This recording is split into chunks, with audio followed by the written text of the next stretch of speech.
So, Haole or newcomer.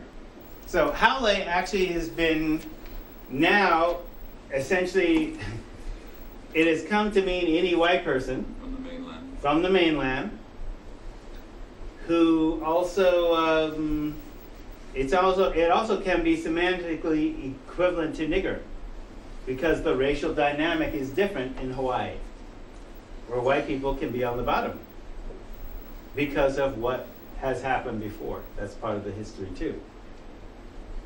So also Hawaii locals will also say, oh, well, you're a newcomer or you're a tourist. So difference between a newcomer and a tourist, huh? Kook, yeah. Difference between a newcomer and a tourist or a guest is that a tourist carries their culture around them in a bubble. And they experience the islands through that bubble. Air-conditioned rental cars, hotels, all that kind of stuff. They take the sacred hula dance and, oh, isn't that cute? Let me wear a grass skirt. Let me, yada, yada, yada.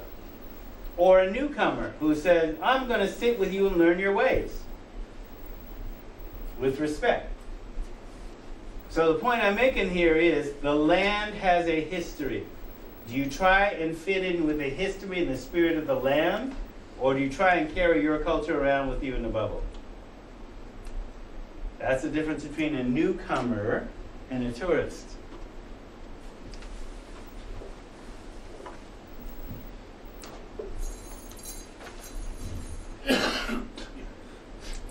So when we talk about axiology and cultural worldview, this is, if this appears on a midterm or a final,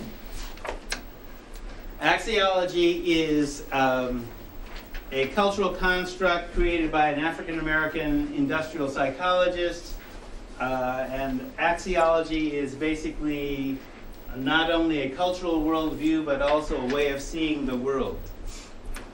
So the highest value axiology is a discipline within the Western science of philosophy where axiology is the study of values.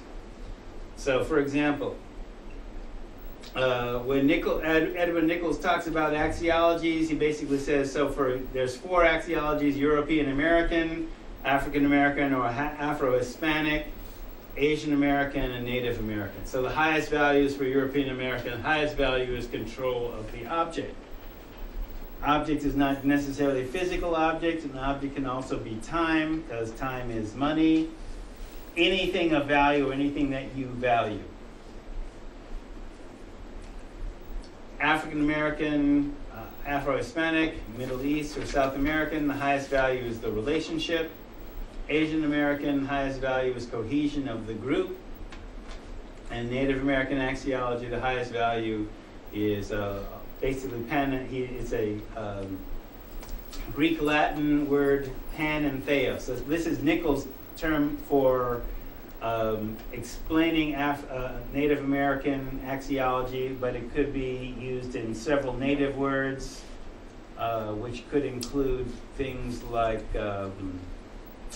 Mitaquiasi, all my relations, or Mexicatawe in Aztec, which means all my relations. So all my relations doesn't just mean human beings, it means everything that is sentient, which in this axiology is everything. So all exists in the Great Spirit.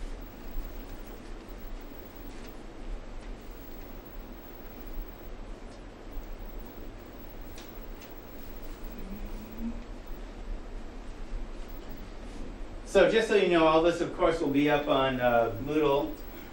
And do you all have access to Microsoft PowerPoint?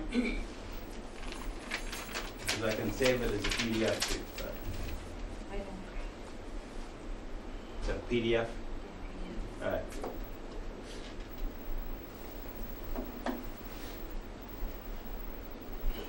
So beyond that, without going into more into axiology, but just a brief mention, and we'll get into axiology a little later.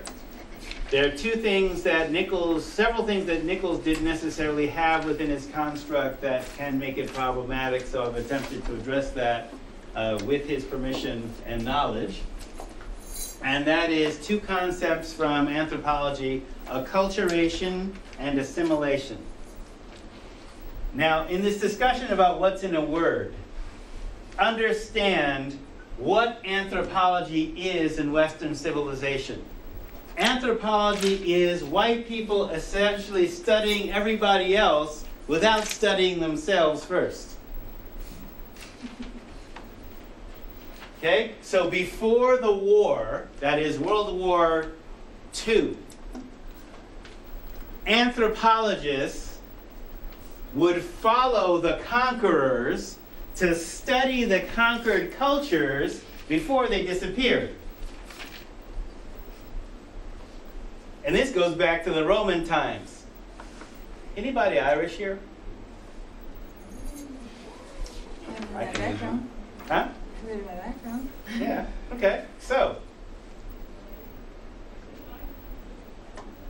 one of the Roman historians who accompanied the Roman legions when they first conquered Ireland recorded an Irish chieftain, I believe his name was Tacitus, who talked about the effect of what was happening to the loss of our culture, our lands, and our culture and our spirituality. Right? So what happened is then the empire, and this is where we get empirical data from the Roman Empire, that is the data that the empire believes that sustains the empire. So empirical data is not necessarily the data of the people that are conquered. Empirical data is the data that supports the empire. Anthropology was the study of other cultures from an etic point of view. So, for example, anthropology itself sees that there's at least two points of view. The etic, which is the position of anthropology.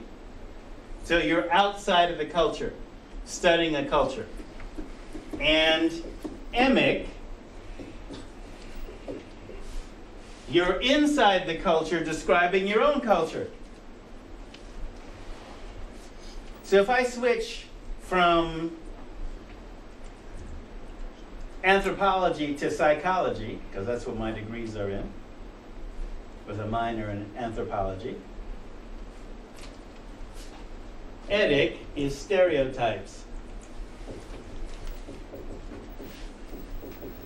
Emic is archetypes. Archetypes are generated from within the culture. Stereotypes are outside of the culture, observing the same behavior. Right? So if I'm telling you anthropologists study from the outside of the culture until after World War II, when they start postmodernism, when they started studying themselves and making some similar pronouncements, well, what happens when we do that? Right? So acculturation. The simple explanation of acculturation is I have my own core culture and I take on other aspects of another culture without erasing my own. Okay, so when I eat Chinese food, I can eat chopsticks. But I don't lose my ability to use a fork and knife. And I do know which fork is the salad fork. Okay? There are some places where... What does that mean if you don't? Well, you uncouth. Okay. I can't take you anywhere. Hey, right. No, I'm quoting, you didn't have good home training. It's not. It's good. It's my fork. Okay? Which fork is the salad fork? It's the one on the outside because you get salad first. Right? And then you have the next fork for, meat or whatever the entree is, and then you might have another separate fork out here for the bread to get the butter. Where'd you learn that?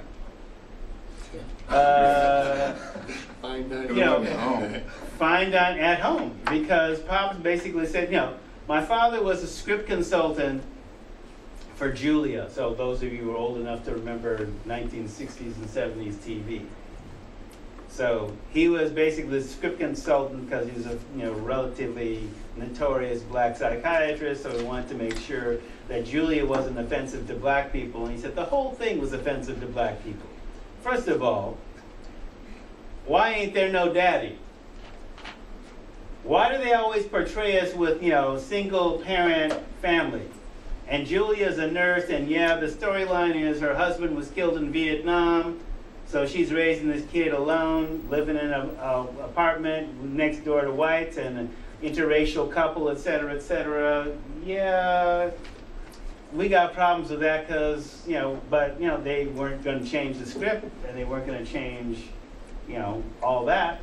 So we were having dinner at our house in South Central LA with Diane Carroll, the star of Julia, and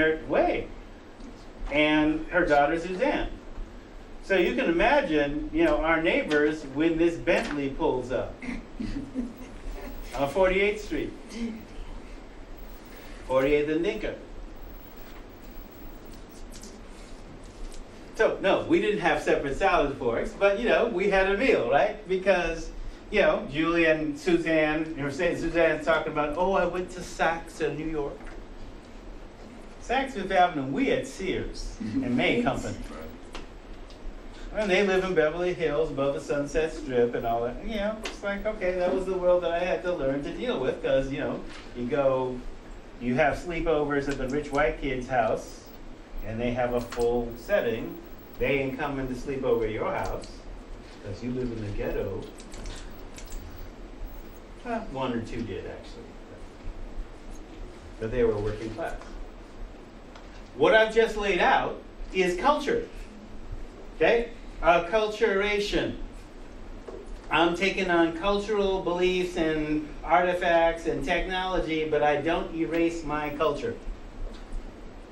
Assimilation, okay, is when a dominant culture wipes out an indigenous culture, and the indigenous culture has to take on all the aspects of the dominant culture while erasing their own.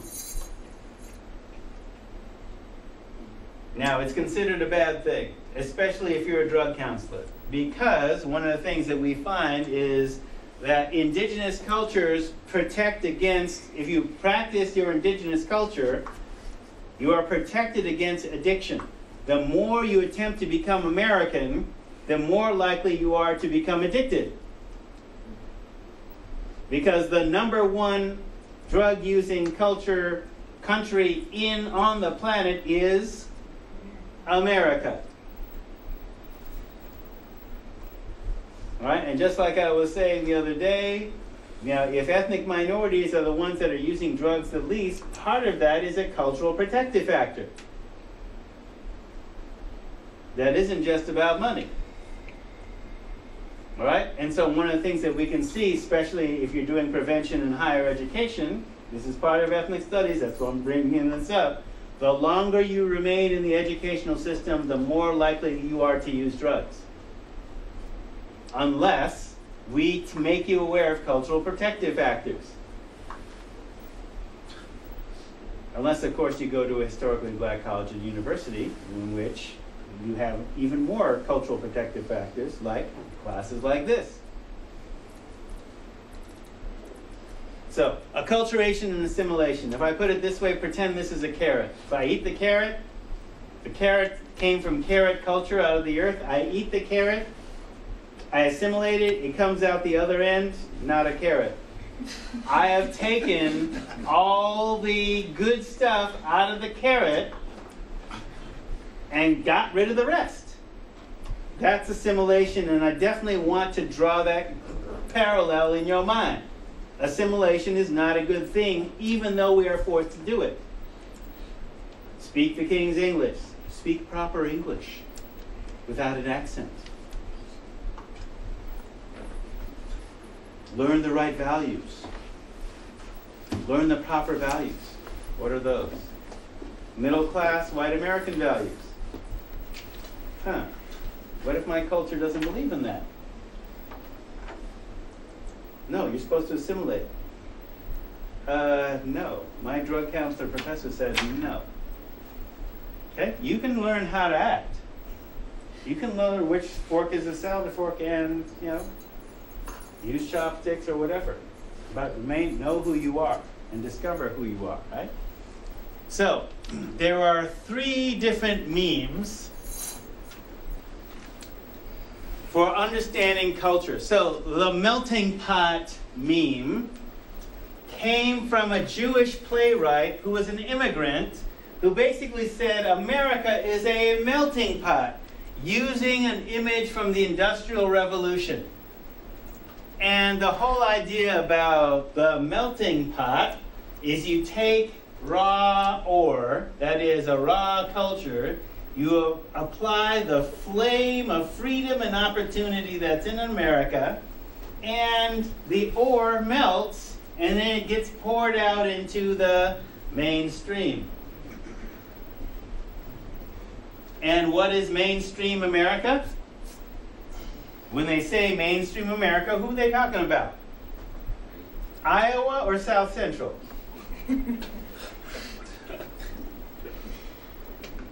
Springfield or Portland? Grants Pass, right. Mainstream. Who's mainstream? Mainstream American values. Traditional American values. What do you mean traditional? And what do you mean American? You mean mom and dad and 2.3 kids and a goldfish and a dog and a cat and a white picket fence? Going to church on Sunday? That's traditional American? That's what I'm supposed to assimilate to. White Jesus too? Really? Huh, I'm just saying. What does that mean? So, melting pot. So, the image with the problem with the melting pot is not everybody melts. And some people are not allowed to melt. Black sister wrote a poem about, no, I'm the bone in the melting pot. Bones don't melt. And if you try and make me melt, I'm going to stick in your throat. Some of us aren't allowed to melt. So, multiculturalists came up with the second one. Oh, it's a salad bowl. You got lettuce. You can have different kinds of lettuce. You can have different kinds of tomatoes, carrots, beets. Carrots remain carrots. Beets remain beets. Cucumbers. You can have several kinds of cucumbers. And what unites it all is in the American salad bowl is a common dressing. We're all American. Well, that's nicer than the melting pot because at least lettuce can be lettuce and, but beets color the carrots.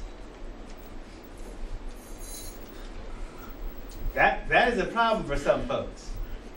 Beets color or race mixing. Oh, you could have a fruit salad too. Like in Hawaii, they're big on fruit salads. Potato salad, whatever. Right? But some of that was problematic for some of us as well. So, the viral mimetic paradigm is one that I observed and basically started talking about, especially to explain gang behavior, which we'll get into later in the class, not today. So, let's define culture is that which is necessary to preserve life and ensure survival. Let's say that culture is that. All right? Civilization is that which is necessary to protect pregnant women, ensure the health and safety of children. All right? That's what all civilization is. If you do not protect pregnant women and children, you will not survive. Duh. Okay? So it's good to have hygiene. It's good to have food security. It's good to have shelter. It's good to have children recognize dangers that are around the home. Those of you who are parents know this about, when they start the crawling stage, they want to taste everything. Some things are not a good idea for children to taste. Lick my fingers and stick it in a light socket or a wall. No, you don't want to do that. So we want to make it safe. Civilization is a collection of cultural artifacts that protect and educate pregnant women and young children. Everything else is added to that. If you don't have those things in place, you ain't civilized. It's basic, right? So, survival of fittest through competition, that's Darwin, cultural Darwinism. Symbiosis is living together. America talks more about competition than living together.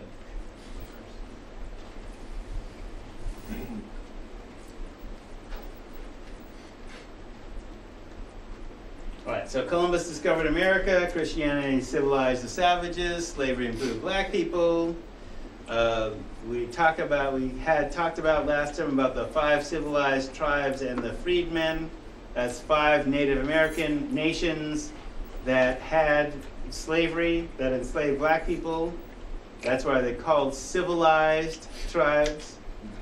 And then the freedmen, once those tribes lost the Civil War, because they were on the side of the Confederacy to protect their slaves, the Africans that lived among them as tribal members were called the freedmen. The issue of slavery reparations was started in 1865 and continues to the present day, which we'll talk about later. The concept of voting and your voice and how voting can be conferred or removed. So let me talk a little bit about mimetics. How many of you have heard about memes before? Wow. Okay, 3. Okay. Fasten your mental seatbelts.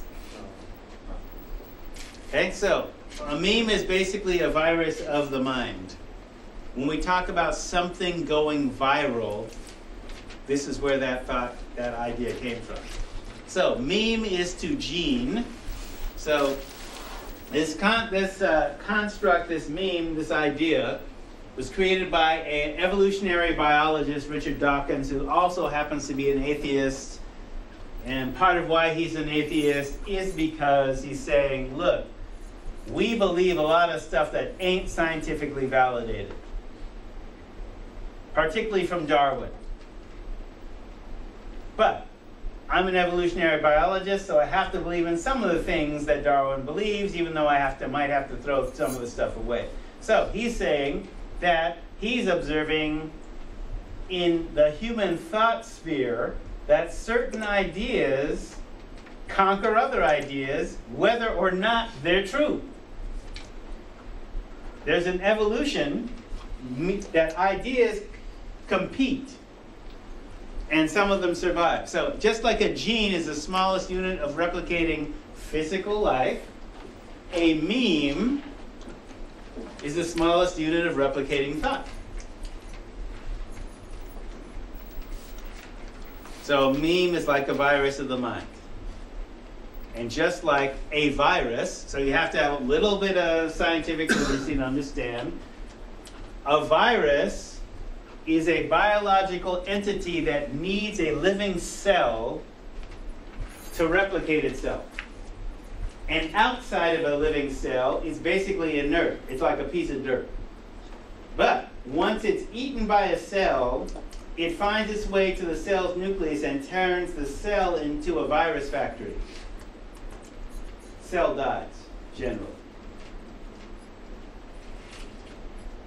But outside the cell, it's inert. So he's saying meme is like a virus, but except it's replicated through any mode of human culture, transmitted by any mode of human culture, and it infects minds. And then it replicates within the mind, and it mutates when it gets to a different mind or a different cultural set of circumstances.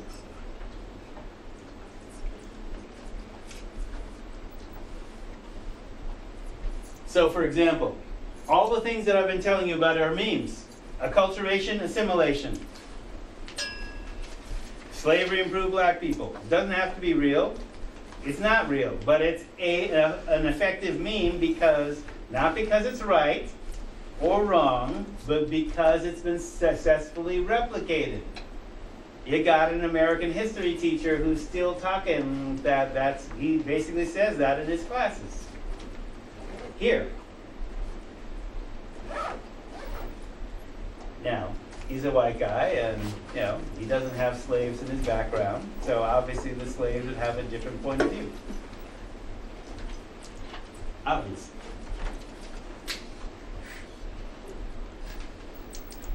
Okay, so like genes, memes combine to become viral ideas.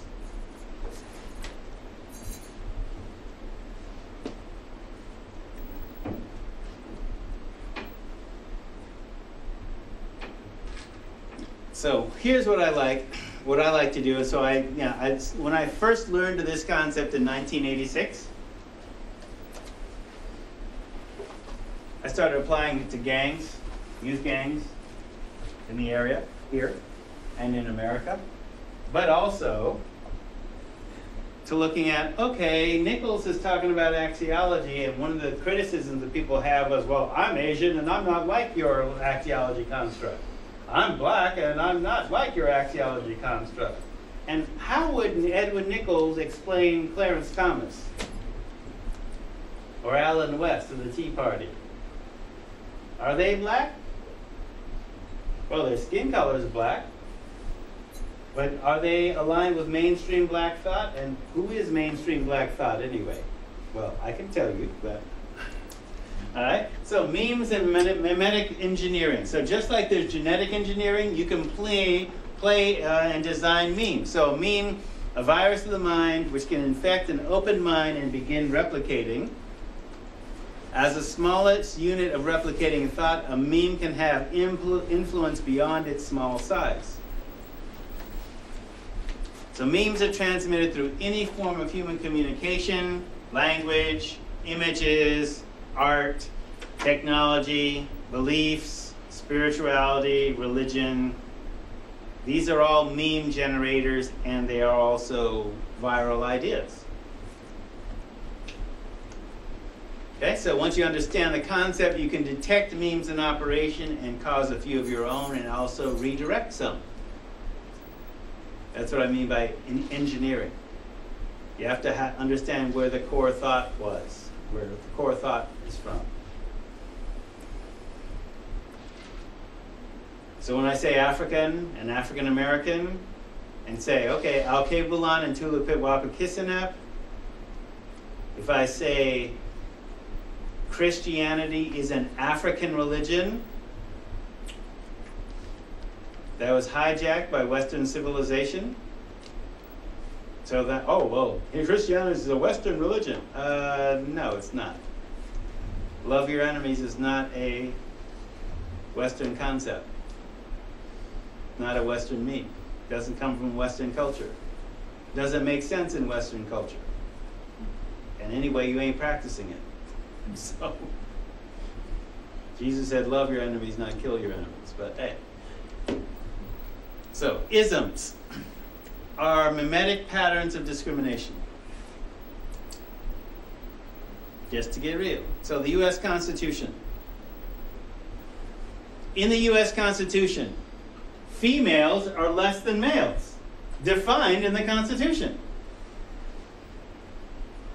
That is not an indigenous concept, particularly in the Iroquois Six Nations, where it's the clan mothers, that is 9 animal clans, who select the chiefs to lead the nation. And it's the clan mothers that can say, no, you ain't no chief no more.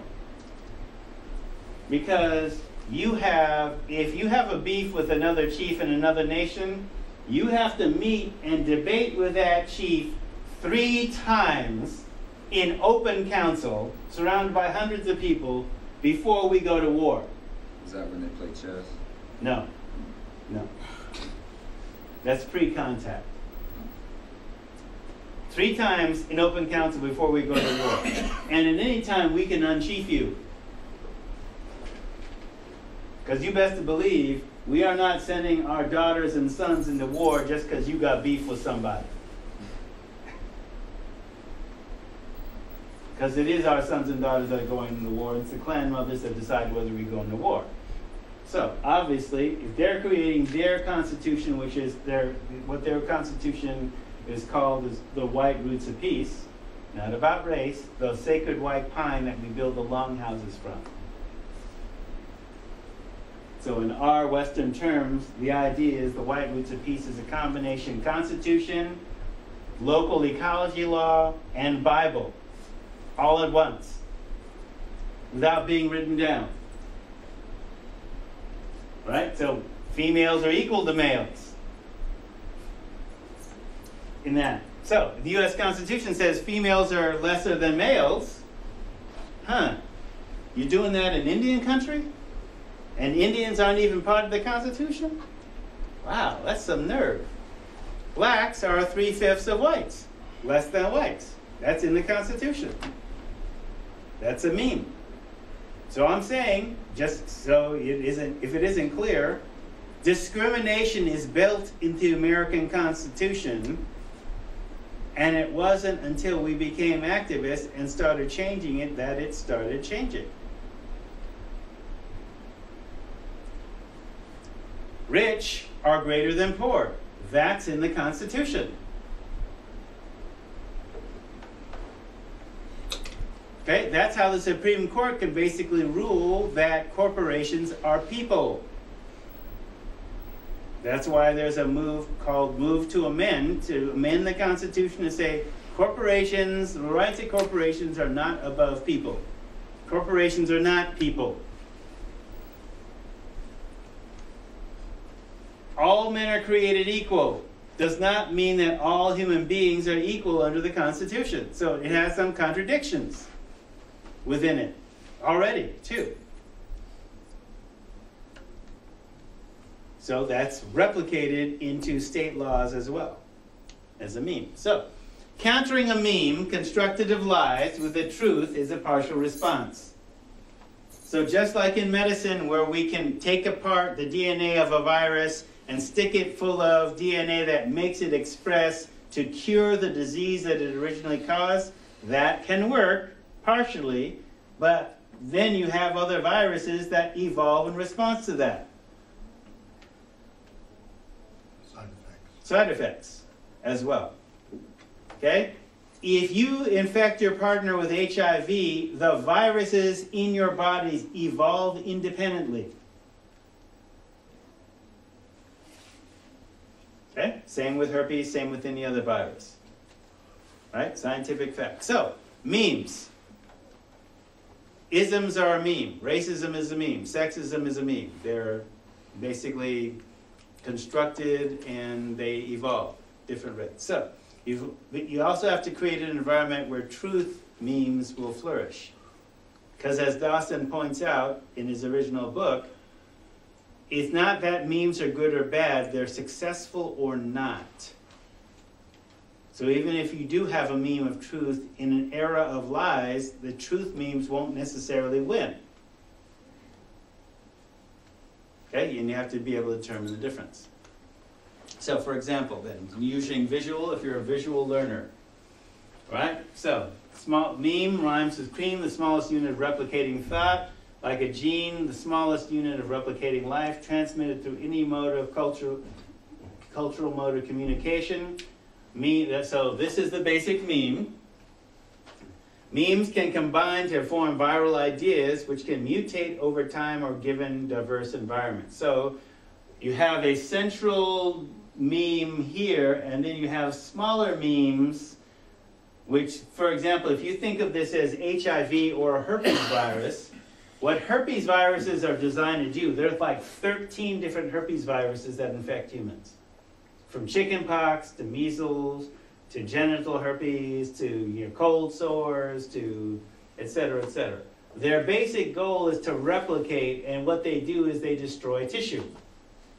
So if you think of racism like herpes, and the Ku Klux Klan is a body that's really infected with the herpes virus of racism, herpes can make you go crazy, just like measles can, if you're sick with it. Right? You have raging fevers and you hallucinate and see all kinds of stuff. So the viral ideas that support a system of discrimination can infect people based on a central idea, because they've all basically combined, and they'll mutate. Okay, so example, jingles, cliches, technology, gangs, viral videos. I've created this in the 80s originally, before the internet was a big thing. Right, so you can also partially replicate certain things.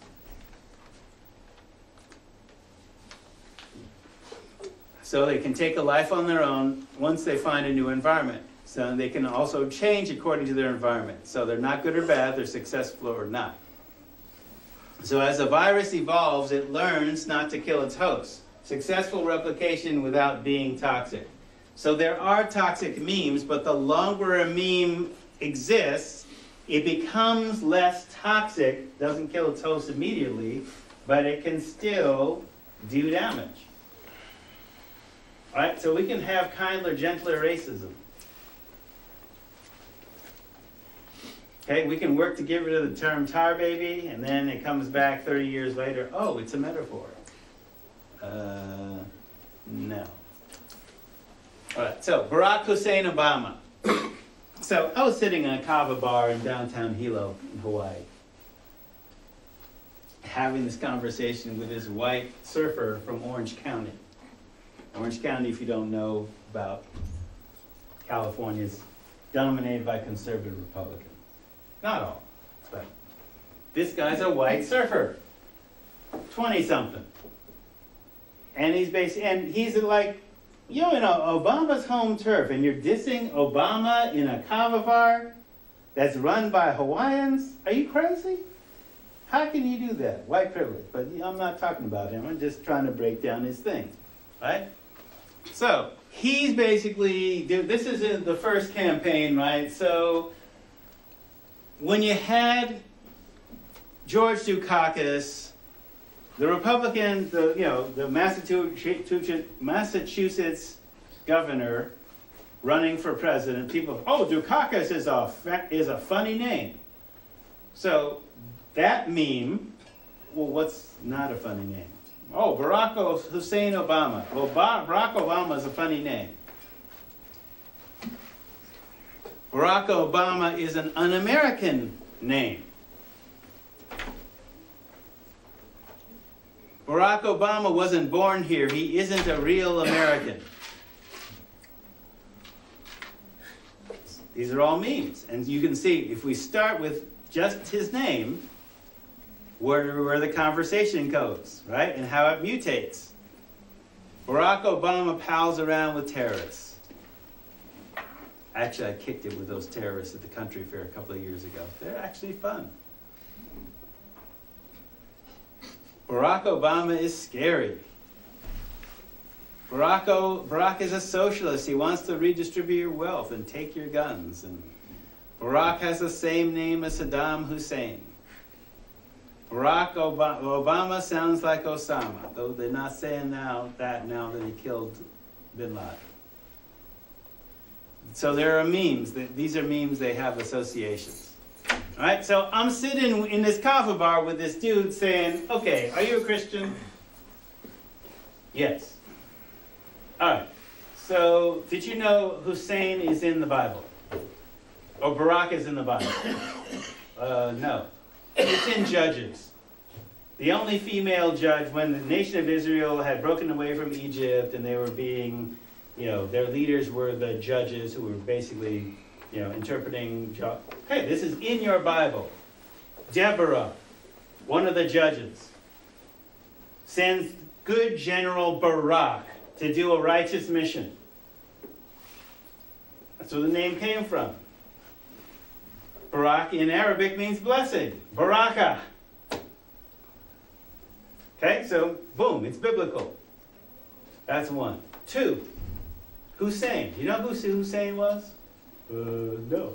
Yeah, you're American. And I can say, I'm an American. But I'm black, and we construct our reality on history and knowing the history of the enemy. Okay, you're white from Orange County, so you're ignorant. But I'm not going to say that. But Hussein was the grandson of the prophet who was going to negotiate a victory when he was murdered by the enemy. So his followers, 80 years later, were victorious. So the name Hussein has been synonymous with overcoming oppression. So you name your kid after what you want them to do. So a historical figure, that's why it's such a popular name. Overcoming oppression. The blessing, that's what his name means. The blessing who overcomes oppression. Now, Obama is a family name which meant crooked. That doesn't mean he's crooked. Probably is referring to his leg that was crooked, that old ancestor whose name was Obama in Kenya. Right? Again, all memes. So telling that blonde surfer from Orange County the truth did not necessarily get rid of any of this. That's why I'm saying telling the truth does not necessarily counter lies, because more of the lies got spread than the truth. You've seen that. But it's a start.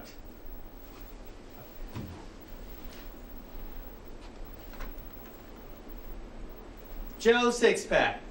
Average, quote unquote, real American. In other words, white, beer drinking, working class, not college educated. Is that an accurate description of the meme? When they talk about Joe Sixpack? Okay? Well, I'm a drug counselor, so I know. Joe Sixpack doesn't just drink a six-pack. And even if he did just drink a six-pack, he's still a binge drinker, which means he's an alcoholic. What? So it's normal for an American to be an alcoholic? And you think that's a good thing? Because Joe Sixpack, in my experience, is drinking a case, not a six-pack.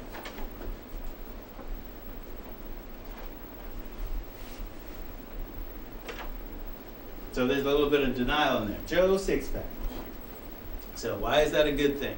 So Joe the plumber, same idea. Okay, these are all examples of memes. It's Obama and the beer summit with Skip Gates and the cop that arrested him at his own house. We're having a beer summit? Okay. Let's discuss racism over a couple of beers. Okay, you're a good guy, you're an American, you're an American president. Is that the strategy to have a discourse about racism under the influence of alcohol? We're just going to agree to disagree? All right, so understand why I'm doing this, okay? Memes. They're all around us. Why do we think something's a good idea? What do we accept as normal, etc.? Assimilation and acculturation. So if you want to successfully deal with memes, you have to understand how they work and resist their influence. Otherwise, if you assimilate, you believe whatever the meme tells you, and it can drive you crazy. So types of memes, this is from Viruses of the Mind by Brody. Brody is a Microsoft billionaire. Worked with, why am I blanking on his name? Bill Gates, right? So he's talking about 3 different types of memes. So distinction memes, a category or a label. Strategy memes, for example, situation, cause, and effect beliefs. If this happened, then you do this. So for example, driving. You come to a red light with a right turn. The law says stop, then turn. 4-way stop. Wait for all cars ahead of you, then go. Traffic circle, go counterclockwise. You see a cop, slow down, drive casually. These are all strategy memes. In addiction, I'm inadequate, I'm not enough, I'm unable to have an impact on my world or control my impulses and feelings. Feelings are dangerous, avoid them. Externals give me what I lack. Image is everything. These are all memes that operate in addiction. Association memes basically link 2 or more. Smell of wind on water, sunlight on grass, sand, rock, skin, the flag, military, American, winner, the best, advertising memes, mom and apple pie, baseball and hot dogs, Chevrolet, buy go rock. Sexy men, Diet Coke. Sexy women, sell beer, computers, cars, Joe Camel, youth rebellion, smoking, health memes, good hygiene, safe sex, proper diet, best exercise. So memes are all over the place. So language is a virus. So language itself is a carrier for memes because of its seminal viral nature as complex recursive instructions and knowledge storage. So, in case you're not into technical English, complex, you know what complex means. Recursive, they repeat over and over and over.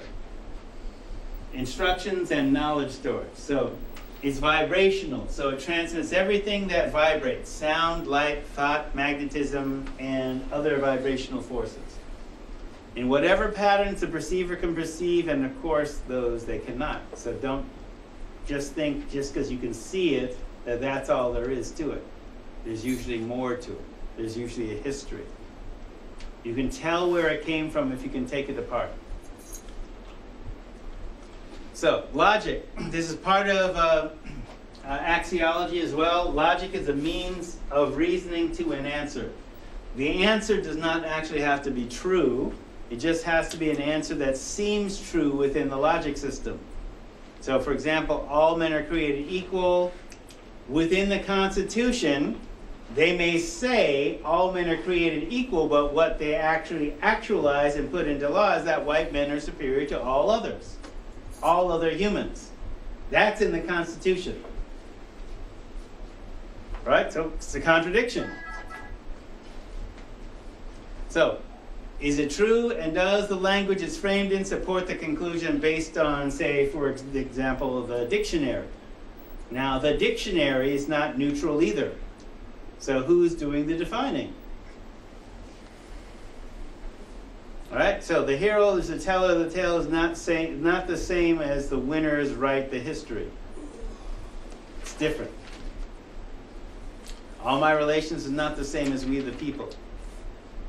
So let's see if this works. Ah, it does. This is from my favorite dictionary, the American Heritage Dictionary. Now let's say that it is truth in advertising, that it is part of the American heritage. So, this was done in the movie Malcolm X.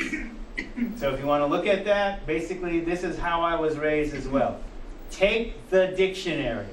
Take naturally occurring dichotomies. This is still part of axiology. Euro-American logic is dichotomous logic. Opposites oppose each other. So you take naturally occurring dichotomies.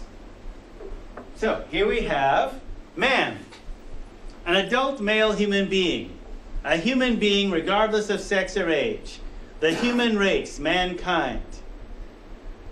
A zoology, a member of the genus Homo, family Hominidae, order primates, class Mammalia, characterized by erect posture and opposable thumb, especially a member of the only extant species, Homo sapiens, distinguished by the ability to communicate by means of organized speech, etc., etc., etc. Number 5, a male human being endowed with qualities such as courage, strength, and fortitude, a manly man. In Christianity and Judaism, a being comprised of a body and a soul or spirit, yada, yada, yada. Okay, opposite of man?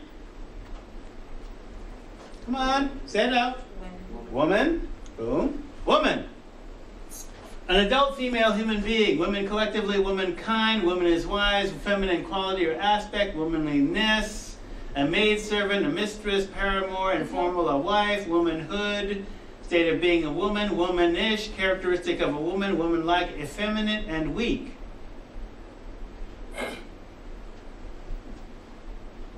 Wait a minute. Notice how quickly we got to that? Who's doing the defining here? What can you infer from this cultural artifact? Who wrote it? Did a woman write this? No. Who wrote it? A dude? What kind of dude? A white guy? How would you infer that? Axiology. Axiology, yes, okay. So, let's go to other naturally occurring dichotomies. White. An achromatic color of maximum lightness, the complement or antagonist. Complement goes with, antagonist fights against. Who decides? Oh. of black. The other extreme of the neutral gray series, although typically in response to maximum stimulation, white appears always to okay? Being of the color white, devoid of hue as new snow, approaching the color white, pale, weakly colored, almost colorless.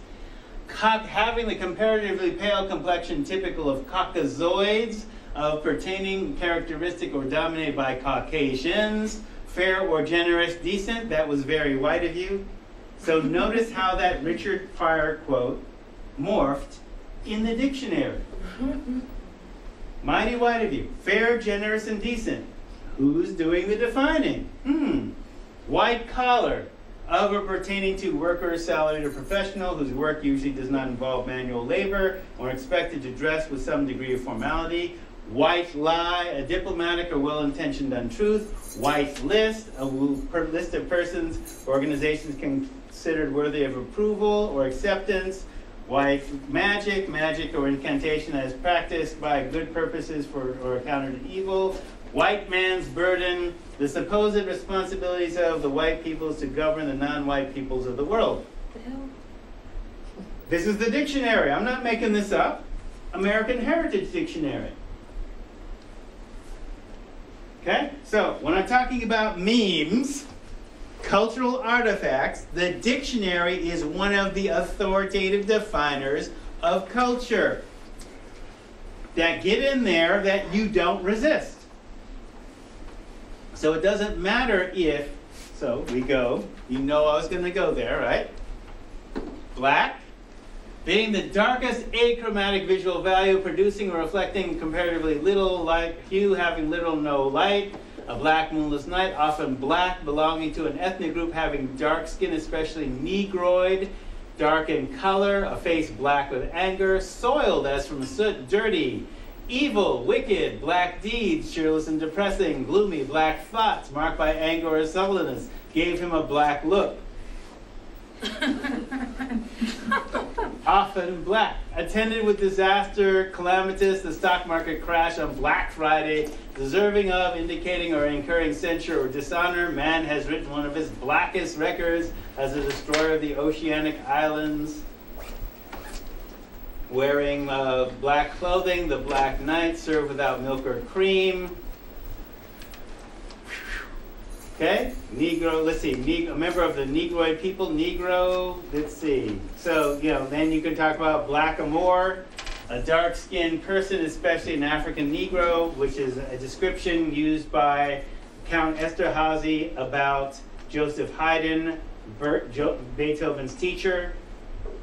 This was used as an example. Oh, what? This blackamoor created this music? Talking about Joseph Haydn. Using it in the description of biography of Beethoven, saying that Beethoven had even more of the Moor in his features than his teacher. And Joseph Haydn was called the blackamoor. So it's white people that are calling Haydn and Beethoven black. Not me. So here we are. Memes. So we'll close out with this word trees. Niger, Nigeria, Africa, Greek, place names, Negar, person from Africa, person from a place, Neger in German. So it's only, Negar, Schwarzenegger means black and from Africa in German. So then you get into the English, nigger, niggas, negro, nigra, swirt, swarthy, Schwartz, Schwarzkopf, blackhead, Schwarzenegger, black and from Africa, Abyssinian from Russia, Abakizi, Arap, Arapov, Aksakov, Shimon Afrikanovich, an African trader in 1000 AD in Russia, Moor, Turk, blackamoor, mulatto, quadroon, octoroon, high yellow, red bone. These are all memes. So this will be up in a couple hours. See you then. Oh, next week I will not physically be here. Class will still be broadcast. You will be seeing a broadcast that I'm going to be taping shortly. All right, but I will not physically be here. Class will still be in session. All right?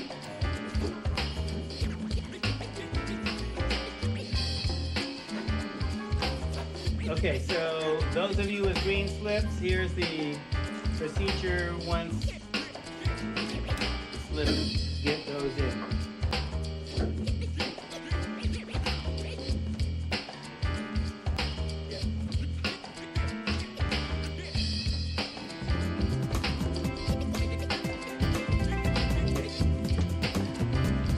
Lane Online. Learn,